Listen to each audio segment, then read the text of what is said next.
Hello everyone, welcome to the Bodhi Academy. In today's PYQ series, we are going to solve PYQs of 12th Physics, chapter Wave Optics. So let's solve the first question. In Young's double slit experiment, if the distance between the slits is half, the fringe width becomes A double, B half, C 4 times, D 1/4. So the fringe width is given by beta equal to lambda d by d. So if the distance between the slit is half, then the fringe width will spread out twice as much. So it will be doubled. Let's move on to the next question. The phenomenon of the light which shows that light waves are transverse in nature is A. Interference, B. Diffraction, C. Polarization, or D. Reflection. So only transverse waves can be polarized. So the answer to this question would be polarization. Coming to the next question, assuming the expression for path difference between two waves meeting at a point on the screen, obtain an expression for the fringe width n in Young's double slit experiment, and when are the two sources of light said to be coherent? Two sources of light are said to be coherent since they emit light which have zero phase difference or constant phase difference. So assuming the expression for path difference to be beta equal to yd by d, for bright fringes it will be yd by d equal to n lambda, and for dark fringes it will be yd by d equal to n plus half lambda. For nth bright fringe, it will be yn equal to n lambda d upon d. And for n plus 1 bright fringe, it will be yn plus 1 equal to n plus 1 lambda d by d. Now, if we want to calculate the fringe width, we'll have to minus n plus 1 bright fringe with nth bright fringe. So that will be beta equal to yn plus 1 minus yn. So that will be n plus 1 lambda d upon d minus n lambda d by d. So we'll get the final fringe width as lambda d by d.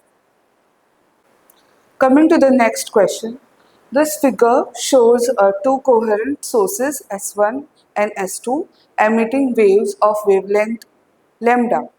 The distance between the two sources is 3 lambda. Find in terms of lambda the maximum distance from S1 along S1P for which destructive interference occurs. So for destructive interference, the path difference is given by n plus half lambda. So x is equal to n plus half lambda d by d. To have destructive interference at the maximum distance n equal to 0, at the midpoint of S1 and S2, 3 lambda by 2 is equal to lambda d by 2d. So lambda lambda gets cancelled, 3 by 2 equal to 2d, 2 will also get cancelled. So we'll have d equal to 3d, so that is equal to 3 into 3 lambda. So finally we'll get d equal to 9 lambda. Coming to the next question, in a Young's double slit experiment, the slits are separated by 0.2 millimeter and the screen is placed 1.4 meter away. The distance between the central fringe and the fourth bright fringe is 1.2 centimeter. Determine the wavelength of the light used and find the fringe width. So given d equal to 0.28 millimeters, so we have to convert it into meters. So we'll directly multiply it with 10 raised to minus 3. So d is 1.4 meter, x4 is 1.2, it is given in centimeters, so we'll multiply it with 10 raised to minus 2 to convert it into meters. So n equal to 4 because it's the fourth fringe. So we need to find alpha, lambda and beta, that is the fringe. So for constructive interference, that is bright interference, x equal to n lambda d by d. So we need lambda equal to x d by n d. So substituting the value of x, d, n and d will get 1.2 multiplied by 10 raised to minus 2 multiplied by 0.28 multiplied by 10 raised to minus 3 4 into 1.4. So calculating this will get the value around 6 into 10 raised to minus 7 meter. Now to calculate fringe width, we have beta equal to d lambda by d, the formula. So substituting the value of lambda which we got from here, 1.4 into 6 into 10 raised to minus 7 upon 0.28 multiplied by 10 raised to minus 3. So that will come to around 30 into 10 raised to minus 4 meters. Coming to the next question, in Young's double slit experiment, the slits are 0.5 nanometer apart and interference is observed on a screen placed at a distance of 100 centimeter from the slits. It is found that the ninth bright fringe is at a distance of 9 nanometer from the 9 millimeter from the second dark fringe.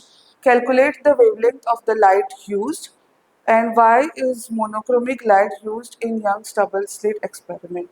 So we have d equal to 0.5 into 10 raised to minus 3 meter and d equal to 1 meter. So x9 minus x2 dash will be 9 into 10 raised to minus 3. So we'll convert this into the formula 10 lambda d by d minus 3 lambda d by 2d equal to 9 into 10 raised to minus 3. So we'll have lambda d by d 7.5 equal to 9 into 10 raised to minus 3. So we need lambda, so we'll keep lambda here and taking the values, we'll get 9 into 10 raised to minus 3 multiplied by 0.5 into 10 raised to minus 3 and 7.5. So calculating this, we'll get the value as 0.6 into 10 raised to minus 6 meter, that is 600 nanometer. Coming to the second part, why is monochromic light used in Young's double slit experiment? Because so that the phase of S1 and S2 is the same, otherwise the interference pattern will not appear. Coming to the next question, in the given diagram, why does the emerging wavefront tilt? So this is the incident wavefront, this is the emerging wavefront. So here the wavefront has to travel, the lower portion of the glass has to travel a longer distance to the denser medium, therefore it will tilt because it will travel slowly through the denser medium. Coming to the next question, with the help of a neat diagram, derive an expression for the path difference produced in Young's double slit experiment, and what is the condition for interference of two waves to be constructive. So we have the source as S and two slits S1 and S2 equidistant from S. So let the source S be the source of the monochromic light and about 1 millimeter wide. S1 and S2 are the two slits which are placed equidistant from S, as you can see in the diagram. They are about 0.3 millimeter wide, which are illuminated by source S and act as two coherent sources. The waves diverging from S1 and S2 interfere to give alternate dark and light fringes or bands on the screen placed at a distance of 2 meters from the two slits, and these are known as interference fringes. Interference fringes are obtained in the focal plane of a micrometer eyepiece. With its help, fringe width is measured by measuring the distance between the two sources D and their distances from the screen. So distance from the screen is taken as D and this distance is taken as small d, and the wavelength of lambda can be calculated by using the formula lambda equal to beta d by d. And for constructive interference, the two waves meeting at a point should be such that crest should fall on the crest. So that's how you can get the interference. Coming to the next question, draw a neat diagram to show polarization of light reflected from a transparent medium. State the relationship between Brewster's angle and the refractive index of the medium. So polarization of light reflected from a transparent medium at the Brewster's angle. Also, a reflected ray is perpendicular to the reflected ray. So this is the incident ray, this is the reflected ray, this is the air is the rarer medium, this is the denser medium, so it is bending away. That's why it is the refracted ray. And the relationship between Brewster's angle and the refractive index of the medium is given by mu equal to 10 of I.